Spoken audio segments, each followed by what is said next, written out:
جگەرە یاخود نێرگلە بە دوو هۆکاری سەرەکی بۆ توشبوون بە چەند نەخۆشیەکی کوشندە دادەندرێن کە دواتجار مرۆڤ بەرەو مەرگ دەبات و لەناو زۆربەی کۆمەڵگاکانیش بەکارهێنانیان وەک دیاردەیەکی لێ هاتووە. بەڕێوەبەرایەتی تەندروستی هەولێریش بە هۆشیاری هاوڵاتیان چالاکیەکی لە ڕۆژی جیهانی جگەرە ئەنجامدا.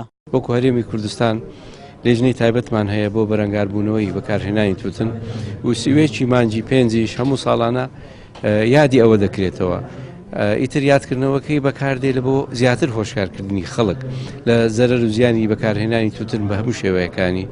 وەروها زەرەری تەنها سەحی نییە، زەرری مادیشی هەیە، زیارێری هەیە لە بۆ ژینگە، ژیارێری هەیە لە بۆ گەشە پێدانی و کۆمەلگاش و دروشمی ئەو ساڵش کە ڕێکخراوی تەندروستی جیهانی دایناوە بەکارهێنانی تووتن ڕێگرە لە گەشە پێدانی کۆمەلگا. پسپۆڕێکی دەرونیش دەڵێت هاوڵاتیان زۆر جار لە کاتی بوونی خەمێک یان دوای نان خواردن یان کاتی ئیسراحەتکردن جگەرە بەکاردێنن کە سەرجەمیان کۆ بکەیتەوە ڕۆژانە ڕێژەیەکی زۆر دەکات و کار دەکاتە سەر تەندروستیان. لە کوردستان ١40 خەڵک جگەرە چێشن، ١٨ ئافرەتە، ١32 دکتۆرەکان جگەرە دەچێشن و ١36 گەنجەکان نەرگیلە دەچێشن. لە کوردستان دەبی زۆر شت بکرێتن. یەک لەو شتانە ئەوەیە کە کافەیەکان لەگەر ڕێستۆرانتەکان جێگای سمۆکفری هەبی، ینی جگەرە کێشان لێ ئاسایی نەبیتن. منداڵ هەیە لە 7 ساڵی و کەم تریش دەستی بە جگەرە کێشان کردووە کە لۆ ئەوەی بەستە زوربەچی بی بەس دوایە تەمان دەبتە ئاڵوودا.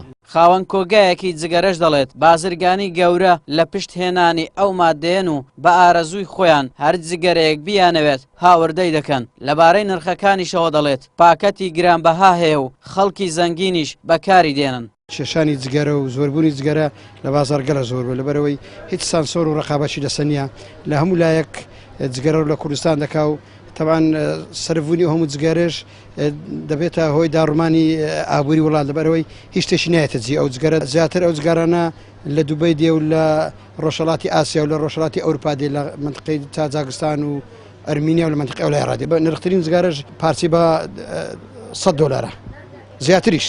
بە پێی تازەترین توێژینەوە ساڵانە لە سەرانسەری جیهان نزیکەی 6 ملیۆن کەس بەهۆی کێشانی جگەرەگیان لەدەست دەدەن و چاوەڕوانیش دەکرێت بۆ ساڵی داهاتوو ڕێژەکە بۆ 8 ملیۆن کەس بەرز بێتەوە. لە کوردستانیش بەهۆی نەبوونی چاودێریەکی تۆکمە بەکارهێنانی جگەرە و نێرگلە لەلایەن هەردوو ڕەگەزی پیاوان و ئافرەتانیش لە هەڵکشاندایە و زۆر جاریش سنوورە یاساییەکان لە بەکارهێنان و هاوردەکردنی پێشێل دەکرێن.